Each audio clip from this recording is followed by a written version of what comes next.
Magandang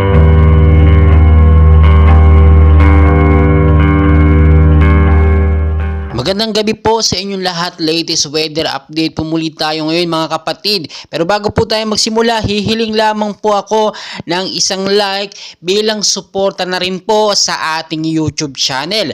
So meron po tayong binabantayan ngayon na active low pressure area nga po. Dito nga po sa may bandang kanluran, makikita nyo naman po, no, itong may bilog na yan na may araw, which is ngayon po, no, ay may lakas po na hangin na 35 kilometers per hour. Pero good thing po, ay wala pa naman po itong direktang epekto sa ating bansang Pilipinas. Nasa labas pa naman po siya ng far at hindi po nakaka-apekto ngayon.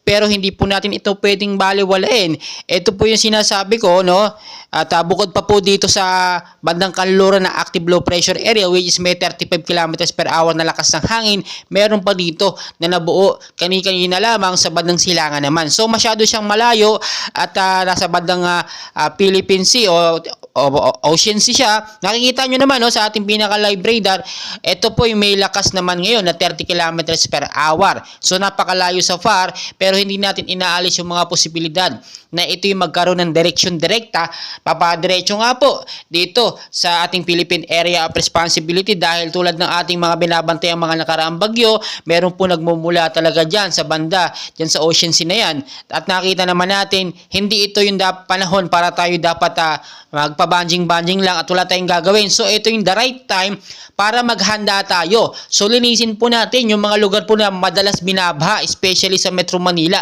para hindi po tayo o hindi po kayo magrereklamo kapag nagkaroon ng patuloy na pag-ulan tapos babahain tayo.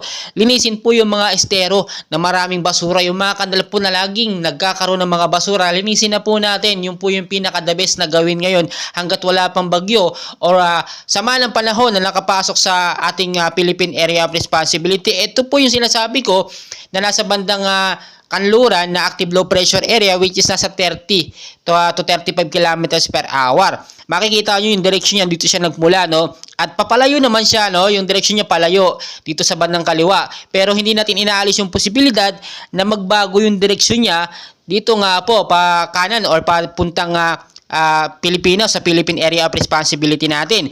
So tignan nating mabuti. Ngayon po hindi tayo pwedeng maging basta kampante, no? Maging I'm ready pa rin po tayo sa bawat posibilidad. At lagi ko pong sinasabi, never and ever natin mapepredict ang galaw po ng bagyo or ng panahon, pabago-bago po yan.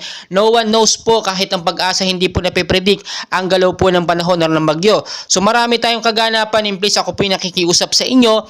Pakishare po nito, no, sa ating mga kaibigan, paki-like, subscribe, and pahit na rin po ng notification bell para kada upload po natin sa weather update natin ay may update ko po kayo. Maraming salamat po sa inyong lahat at magandang gabi po.